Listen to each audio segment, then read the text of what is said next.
What's the answer? What's the answer? Cooper or Luka? What's the answer? You know the right answer.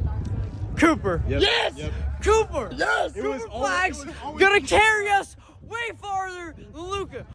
Good evening, ladies and gentlemen.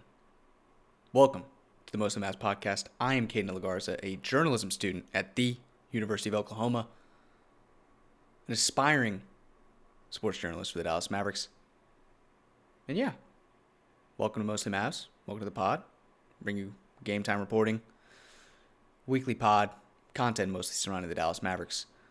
First off, I want to say thank you to Ben Rogers, my guy, mentor, somebody I look up to a lot in this industry. Gave me a repost on my Cooper Flag video. Got a bunch of views, bunch of new listeners, bunch of new people watching this. Just wanted to say thank you so much for tuning in. Glad you're here. Hope you have a good time. You know, we're just here to talk ball, talk Mavs. And, you know, sometimes we get a little upset, but, you know, we'll keep it to that. So we're going to get into this week's games. We're just going to dive right in. Don't have too much planned for today's show. You know, it is 12:30 in the morning. Yeah, it's 12:30. Late start, 9 o'clock game against the Los Angeles Lakers, which was another loss, but we'll get to that in a second. I hit my parlay, so I decided to go get some Wingstop after the game. 5 hot honey wings, 5 Cajun dry rubber wings, the regular fries, medium Diet Coke. $17, by the way, which is ridiculous in today's age. It's not ridiculous, but, you know, it's ridiculous. Let's just put it like that. It's way too early in the morning to be doing this. Way too late at night to be doing this. But yeah, that's what we get with the NBA these days. So we're going to jump right into Phoenix's game. We're going to go over like all the games since AD's been traded. I know we missed last week, but we're just going to jump into Phoenix. So a game that was decided by basically the Phoenix Suns. No, wait, this is the wrong game. We're going to go to the Spurs first. The Spurs was the first one. So let's go to the Spurs. Basically, Victor Wembanyama breaks basketball teams. That's what we learned. We've already known that. That's why they're 36-16, because Victor Wembanyama just decides to break basketball teams. But when we look at the scoreboard, you're like, hey, Caden, why are we talking about Victor Wembanyama breaking basketball teams? Why is that what we're talking about? Well, Stephon Castle did have 40, 12, and 12 off 75% shooting efficiency. But the only way that is possible is because Victor Wembanyama has doubled every single possession. And when you have a 7'6" guy on your roster, you're not going to stop him from doing all the extra plays. You're not going to stop him from getting offensive rebounds. You're not going to stop him from getting hustle plays. You're not going to stop him from doing things that, you know, a player with agility like that at 7'6", only that player can do those things. So what you do as a team is you guard him with a small, Caleb Martin, who did a pretty good job on him. And then you have to guard him with a big and help side defense. So basically, when you're guarding somebody with 2 guys every single possession, somebody else is going to go off. And you see that a lot with the Spurs. Harrison Barnes has had multiple 25-plus point games this season. You have Stephon Castle going for 40, 12, and 12 this night. De'Aaron Fox gets some, you know, he gets some eats. Dylan Harper gets some eats every once in a while. Keldon Johnson's been playing really good recently. He gets some eats every once in a while. So it's really, really hard to beat the Spurs, and that's why I kind of like, you know, there's not too much to be mad about this game.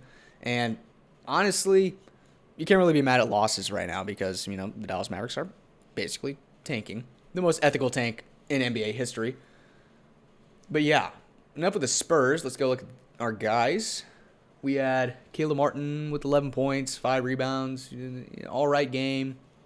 Najee had a below average game. Coop had a below average game. Basically all these guys that are just downhill scores kind of had a little bit of a below average game. Brandon Williams actually had a decent game, 18, 3, and 4 with a steal. Shot pretty well from the field. Made 2 of his 2 3-pointers. Shot 75% true shooting percentage. PJ Washington a little off. He has been. You can't really put anything against him because he's kind of, I would hate to be PJ Washington right now. I'll just put it like that. Klay Thompson, 19 points off of 4 3-pointers made. 62% true shooting percentage. I mean, Klay, this was basically almost all done in the first half. He kind of brought us back into this game. 9 straight points, personal run to bring us back into this game. And, Clay, he has these nights where, he'll go crazy in the first half and he kind of disappears in the second half. That was kind of like what this was a little bit. But it's all right. What he does is, what do you expect Clay to do is, bring you back into games, take you out of holes, take you out of big holes by his scoring, by his 3-point shooting, and floor spacing, which the Dallas Mavericks desperately need. But yeah, AJ Johnson got a few minutes. We didn't really see too much out of him. And Tyus Jones had a pretty productive 17 minutes with 7 assists. He plus 18 for the night when we lose by 13 points. So that's pretty good. Pretty good game from him. Yeah, I mean, this game was just a loss. And it was, Wemby breaking your team and Stephon Castle having the second ever 40-point triple-double in Spurs history. Yeah, that's basically how it was. So, now we'll go into the Suns game. This game was decided by literally just insane shooting splits from the Suns in the first half. They made 16 total threes on the game. I think they made like 11 or some crazy number like that going into the second half. And Dallas couldn't keep up scoring. The point differential going into halftime was, let's do some math real quick.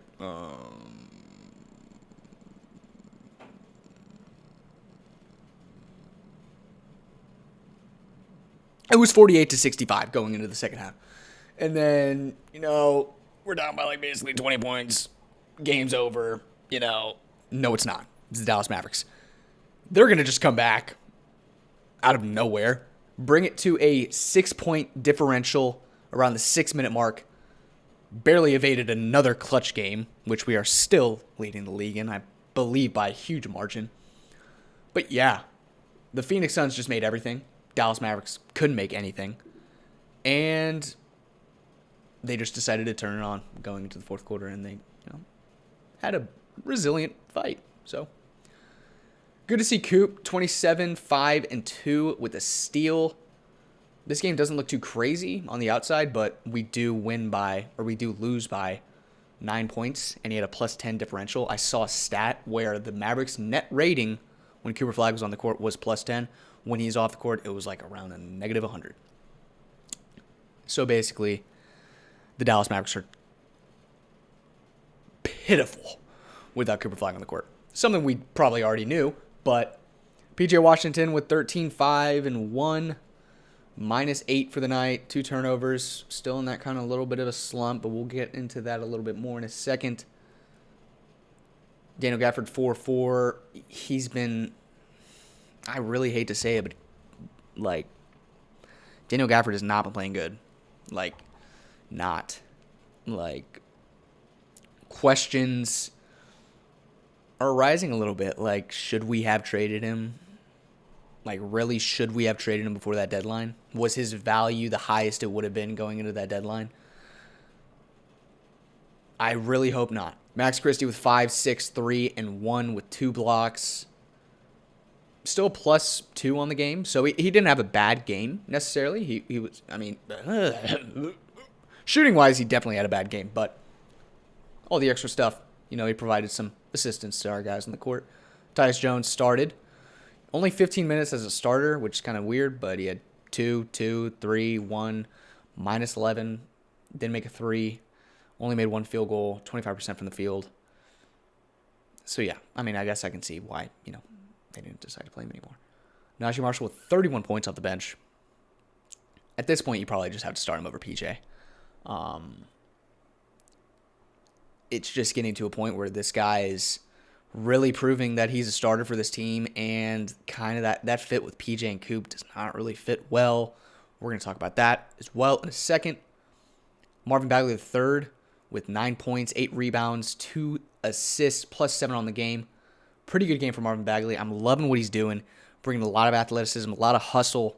He's great in those actions. He made a 3 this game. Or no, he made a 3 the game before. He made a 3 against the Spurs.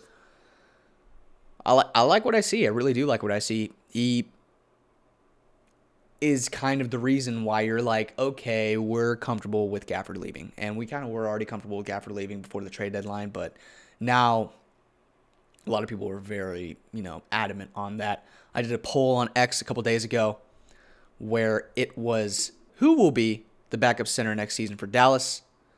71% voted Marvin Bagley. 28% voted Daniel Gafford. Lovely Tim Tibbles in the reply section. He said both. It seems we are committed to a 3 big rotation. I can see that too. I mean, if you have Daniel Gafford, Derek Lively, and Marvin Bagley III in a rotation, you're putting yourself in the upper echelons of a center rotation in the league. That's a really, really good center rotation. I don't know how the minutes would work and salary cap situation, stuff like that would work, but we are really flexible right now with our salary cap. We definitely could make that work. And if somebody isn't performing as well as they should be, they can easily be shipped off, probably going into the deadline next year. But honestly, I've been looking at what Cisse's doing, and, I can easily see Cisse being that third center in that rotation. He's among the upper echelon of people of blocks in the league, and he plays the least minutes by far. His per 36 numbers are absolutely ridiculous defensively too. So, in the lens of the Dallas Mavericks organization, like as a franchise, I believe that, they're very comfortable with letting Daniel Gafford go. He's on a really good tradable contract. I mean, he's signed for like 3 years, $20 million a year, like $18 million a year. You can trade that pretty easily in the offseason. I wouldn't know about the trade deadline, but you could trade that pretty easily in the offseason and possibly the draft, which is probably the most likely scenario for Daniel Gafford when Daniel Gafford will get sent away. Just a good game from Najee, good game from Coop. The team just really couldn't capitalize off the run they created late in that game. We'll go over to the Lakers, which is the reason why we're recording a podcast at 12:30 in the morning. Nobody played on either team. Austin Reeves didn't start, I think because he's coming back off an injury. LeBron James is now the oldest player to ever have a triple-double in a game, and he did it to the Dallas Mavericks. No surprise there. Lose by 20 points. They made a valiant effort to come back. They went on a run going into the third quarter. But, it really didn't pan out too well. Going into the fourth, they got down by around 18 points and really couldn't come back from that. But yeah, LeBron James becomes the oldest player with to ever record a triple-double in front of the great Karl Malone. I wouldn't say great. 28, 10, and 12 with 1 block, plus 6 on the floor, 4 turnovers, 10 for 20, shot 2 for 7 from 3, 6 for 7 from the three-point line, free throw line. We love that. We love to see that. 60% true shooting percentage. Rui Hachimura banged my parlay with 21 points. 3 rebounds, 1 assist, and 1 steal, plus 18 on the night. We love Rui for giving me the parlay money when he got Wingstop. Thank you, Rui Hachimura. Jake LaRavia.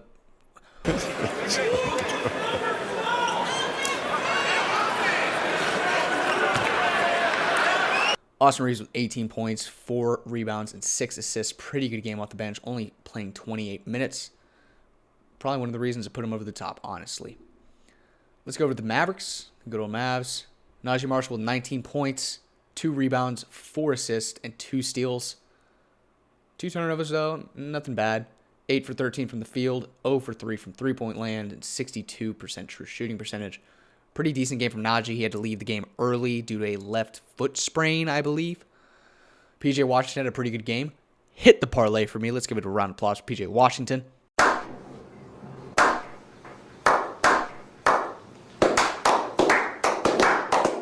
18 points, 4 rebounds, 2 assists, -4 on the night. He had a pretty good game. I can't lie. He was feeling it in the beginning of the game. That floater was dropping. That hook shot was dropping. And he just kept going to it. When he's on, it's really good for the team. I remember there was a stint, and it's not really like that anymore, but there was a stint where PJ Washington was out, we lose the game. Like the team literally would just break.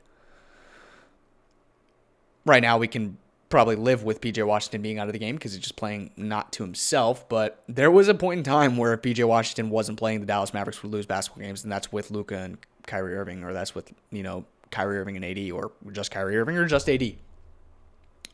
But Max Christie, 19 points, 1 rebound, 4 assists, minus 28. Shot 7 for 12 from the field. A lot of good mid-range shots out of Max. A lot of good creation. I really loved what I saw out of him. He's really budding into that guy that can get you a bucket. And if we can see him add on to that echelon, or add on to like that arsenal that he has, he can become a really good basketball player. And I like the way he scores. He scores very efficiently. He scores very tactically. He's very technical with his movements.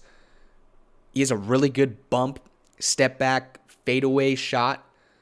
I really love what I see out of Max Christie, especially in that mid-range area right now. It's very promising to see what he can do.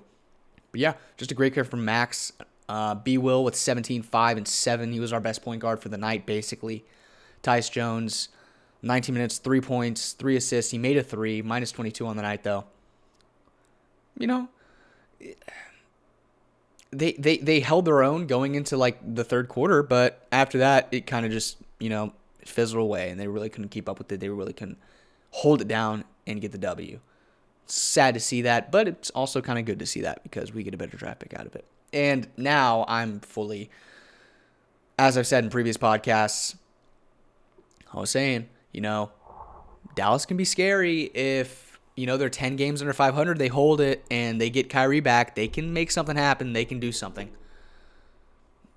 They're kind of out of that 10-game threshold now going into the All-Star break, and Kyrie Irving's probably going to come back. If he does, I hope he does. I really think that they need to see him in this roster, this lineup, to see, okay, do we have enough shooting going into this offseason? Are we going to need to grab any more?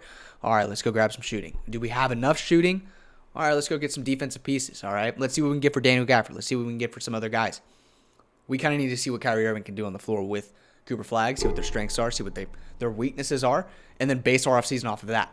I think it would be very just ridiculous kind of if we didn't take a look and see what that was. Because Kyrie Irving apparently, according to Mark Spears and other sources, that he's ready to go right now.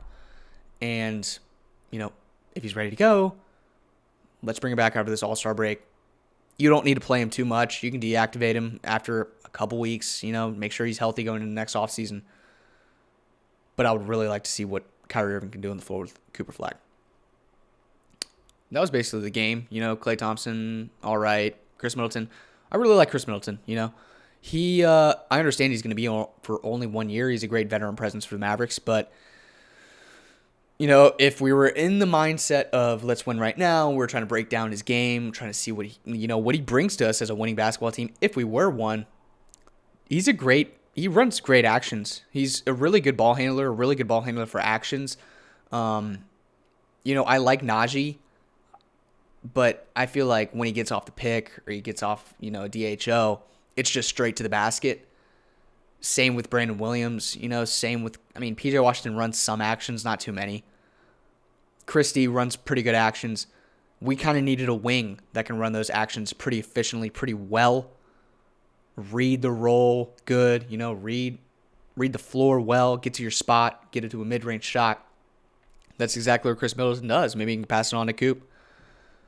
But yeah, that was basically it for this game. I once again, I really don't have a script made up for this podcast. I kind of want to just go into it, roll into it. I had some talking points that I want to bring up. First, I'll bring up the fit with Cooper Flagg and PJ Washington. It really isn't that good. Like the fit with PJ and Coop on the floor. Numbers-wise, we got it right here. So PJ Washington with Cooper on the floor. He's got like 15 points a game, 6 assists and a half, 7.5 rebounds. He's looking all right, okay? With Coop on the floor, he does a little bit better, okay? He does a little bit better in pretty much a lot of categories. But Coop thrives with PJ off the court. Is a completely different echelon of player, a different echelon of scorer with PJ off the court. This could be because, there's less possessions with another scorer. You can put PJ in that scoring category because he's an established paint scorer in this league, I would say. His points per game shoots up 5 with PJ off the court, not playing with PJ. He's a 23 point per game scorer with PJ Washington off the court. His assists don't really raise it at all. a little bit more rebounds, a little bit more turnovers. You know, he shoots a lot better with PJ off the court. A lot better with PJ off the court. Plus 5.7% true shooting percentage with PJ off the court. He's a better three-point shooter with PJ off the court, shooting 32% compared to 26%. And his plus minus is so much better without PJ on the court. He gets a plus 8.2 to his plus minus. Even on the court, like seeing it, especially our starting lineups, we have to figure something out. Like some type of like 3-player combination that just works as our starting lineup. Because most games, Dallas goes into games and they just get into a really crazy, just stupid hole that they could avoid by adding some more floor spacing or adding, you know, a downhill scorer like Najee instead of PJ. Because they just keep getting off to terrible starts. And I don't know if they're just trying to, you know, play off the ethical tank. Hey, let's get it back a little bit. Let's just see how we play with behind. That's not, you know, probably not correct at all. That's just cause for speculation. But realistically, Cooper Flagg plays really good when he's not playing with PJ Washington. Probably because they're both like natural fours. Who knows? Maybe PJ can go in the offseason and work on his handle. He can work on his actions. He can work on, you know, stuff to make him a better small forward. Or Coop. I mean, Coop is already a really good small forward. I don't understand why they just don't play so good on the court with each other. They're kind of the same type of players, height, and I couldn't tell you, but they just don't. And Cooper Flagg is a different player with PJ Washington not on the court with him. So you kind of got to check it out. You kind of got to look at this. You kind of got to look at this and be like, should they make a move? I love PJ. I've got a jersey of him hanging in my closet right now. Mostly because, you know, I hate the Thunder. So, and I go to OU. So I make some people mad going to the bars every once in a while and put on a PJ Washington jersey. Pisses them off pretty much. I love it. It's amazing. It's an amazing bathroom conversation starter. Dude, the men's bathroom in a bar, a college bar, is one of my favorite experiences ever. Amazing small talk, you know. You know, you're doing your business. You're a little, you know, a little different mentally. And then somebody just behind you is just like, dude, bro, I messed with your Cooper Flagg jersey, dude. That's sick, dude. The kid's going off this year. I'm like, dude, I love you, man. You made my night. Dude. I love you, man. Thanks for talking to me, dude. How you been? What's your name? Name's Kevin. My name's Caden, dude. What's your major, man? What do you do? You know, what do you like doing? The men's bathroom at a college bar, one of my favorite places on earth. Ever. Okay, other than that, let's go into other stuff. So, I really think that PJ Washington, his future is kind of like uncertain with the Dallas Mavericks. I love the guy so much. You know, we gave him a great contract extension. He's worth it 100% when he's playing good. If he can revert back to that early season form before this season ends, he probably has a safe spot in this team.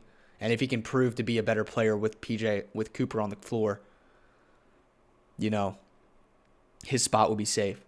But if he doesn't, dude, I really couldn't tell you what we're looking at with PJ Washington going into next season. And I really do not want to see him go, but